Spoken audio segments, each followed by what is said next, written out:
আজকে আমি কথা বলবো হাওড়ার দুজন এমএলএ কে নিয়ে। একজনের নাম মনোজ তিওয়ারি আর একজনের নাম অরূপ রায়। প্রথমে আসি শিবপুরের বিধায়ক মনোজ তিওয়ারির কথায়। হাওড়া ইচ্ছাপুর জলের ট্যাঙ্কের সামনে মধ্যরাতে স্বাধীনতা দিবসের একটি প্রোগ্রাম অর্গানাইজ করেছিলেন শিবপুরের বিধায়ক মনোজ তিওয়ারি। এই প্রোগ্রামেই পারফরমেন্স করতে এসেছিলেন জিৎ। আরজিকর মেডিকেল কলেজে অভয়াকে যে নির্মমভাবে হত্যা করা হলো তার প্রতিবাদেই মেয়েদের দখলে যাক স্বাধীনতা দিবসের রাত এর একটা কর্মসূচি নেওয়া হয়েছিল।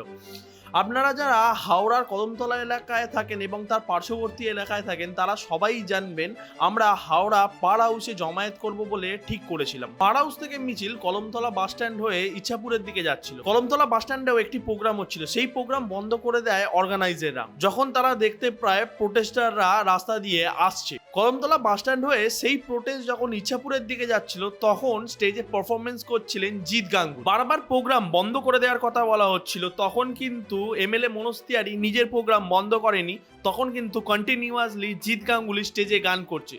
তখন উত্তেজিত জনতা পুলিশের ব্যারিকেড ভেঙে মনোজ তিওয়ারির এই প্রোগ্রামের ভিতর ঢুকে পড়ে এবং যে পিছনের দিকে যে চেয়ারগুলো ছিল সেই চেয়ারগুলো ভাঙতে শুরু করে এবং সেটা দেখেই জিৎ গাঙ্গুলি স্টেজ ছেড়ে চলে যায়। এই ভিডিওটা দেখুন, আপনাদের এইটা পুরোপুরিভাবে ক্লিয়ার হয়ে যাবে।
Good night everybody.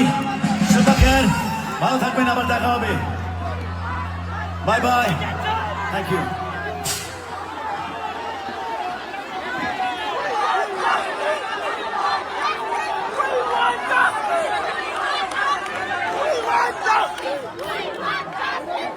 সেম জিনিস হয়েছে মধ্য হাওড়ার বিধায়ক অরূপ রায়ের সাথে। অরূপ রায় নিজে হাওড়া শিবপুর মন্দিরতলায় নিজে প্রোগ্রাম অর্গানাইজ করেছিলেন মধ্যরাতে স্বাধীনতা দিবস। সেই মধ্যরাতে স্বাধীনতা দিবসেও স্টেজ দখল করে নিয়েছিল আন্দোলনকারীরা। এই জিনিসটা কেন করা হলো? কয়েকজন আন্দোলনকারী জানিয়েছে যখন তারা আন্দোলন করতে করতে স্টেজের পাশ দিয়ে যাচ্ছিল তখন এরা নিজেদের প্রোগ্রাম বন্ধ করেছিল না, তাই জন্য আন্দোলনকারীরা রেগে গিয়ে এদের যে চেয়ার ছিল সেটা ভেঙে দেয় এবং স্টেজের পর্যন্ত দখল নেয়। দেখুন, এই ভিডিওটা দেখলে আপনাদের পুরো ক্লিয়ার হয়ে যাবে। আমার প্রশ্ন হাওড়াবাসীর কাছে, মন্ত্রী অরূপ রায় এবং অর্ধমন্ত্রী মনোজ তিওয়ারি এরা কি সত্যি পাবলিক রিপ্রেজেন্টেটিভ হওয়ার যোগ্য?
নিচে অবশ্যই কমেন্ট করে জানাবেন। আর আপনি যদি হাওড়া থেকে এই ভিডিওটি দেখে থাকেন অবশ্যই শেয়ার করবেন।